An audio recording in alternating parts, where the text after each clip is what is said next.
All right, our next section is going to be on equivalent ratios, 7.2. So we're going to be completing these charts and finding other equivalent ratios in this section.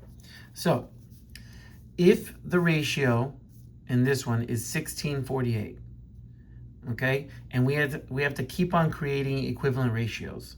All we have to do is figure out how they multiplied to get to 1, and then the bottom or the top should be exactly the same. So in this situation, how many 16s did it take to get to 32? So we're thinking, okay, 16 times something makes 32.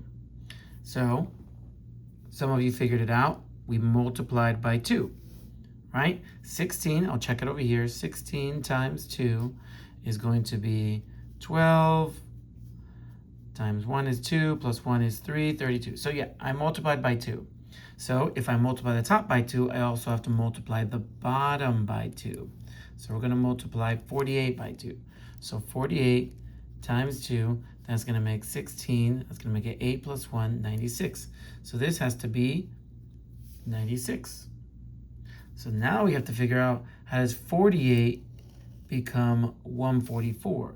So we could divide. You could do also guess and check until you figure out which one it is. I'm going to divide. So 48 into 144, let me see here. That's going to be, I'm thinking it's going to be 3. Let's check. 3 times 8, that's going to be 24. 3 times 4 is 12 plus 2, that's 14. I'm correct. So the number is 3. So this multiplied by 3.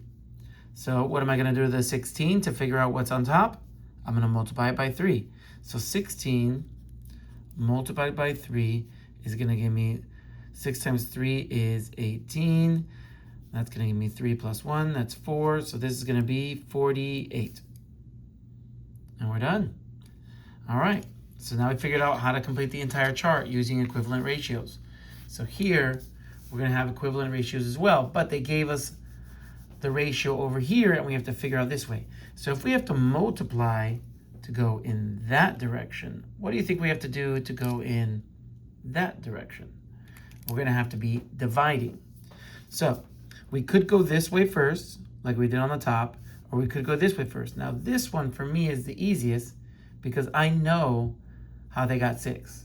They divided this by 2, because dividing by 2 is the same thing as cutting something in half.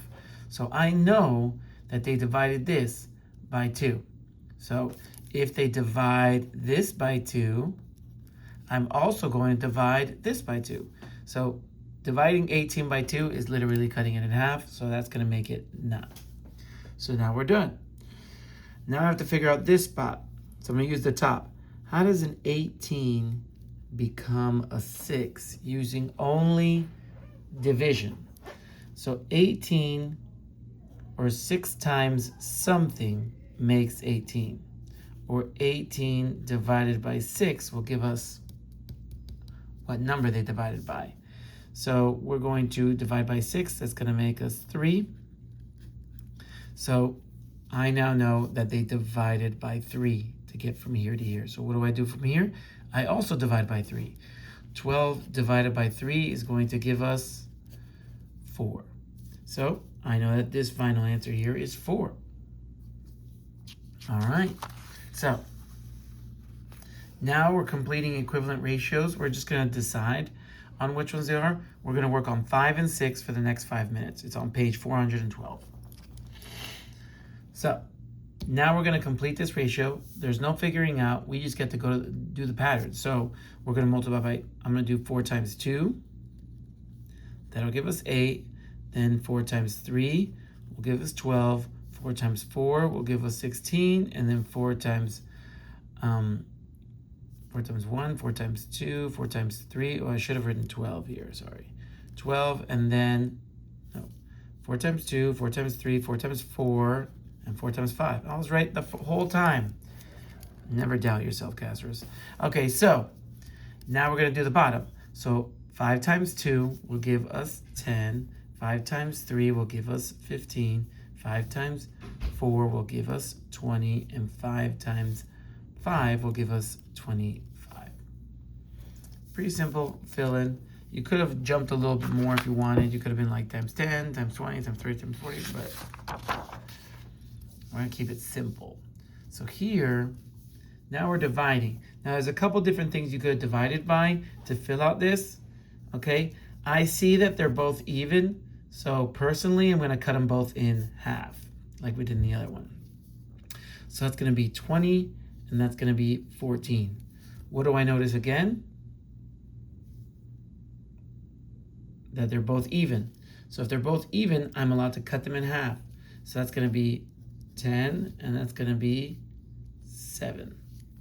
Now, 10 and 7 have nothing else in common, so that's as low as I could go with simplifying it. If you immediately jumped to this, like you divided this by 4 and this by 4, you would have jumped to this and then would have had nowhere to go. You had nowhere to go. All right, now we're going to be working on 7 and 8 for 5 minutes. Now, you can create an equivalent ratio. You could have gone up, you could have gone down. I'm assuming most of you went up. You can show hands of who went up and who went down. So if you multiply this by 2, you're going to get 24. Multiply this by 2, you're going to get 42. There's a lot of things you could have multiplied by 10 and multiplied by 10 and gotten 120 and 210. That's also an equivalent ratio. You could have divided this. Both of these are divisible by 3. So if I would have divided this by 3, I could have gotten 4. If I divided this by 3, I would have gotten 7. Okay? Now this one, there's no more dividing it because this is as small as it's going to get. So most of you went to multiply. So if you multiply by 2, you would have gotten 2, 6. If you would have multiplied by 3, you would have gotten 3, 9. If you multiplied by 4, you would have gotten 4, 12, and so on and so forth. And that's it. It's pretty simple, guys.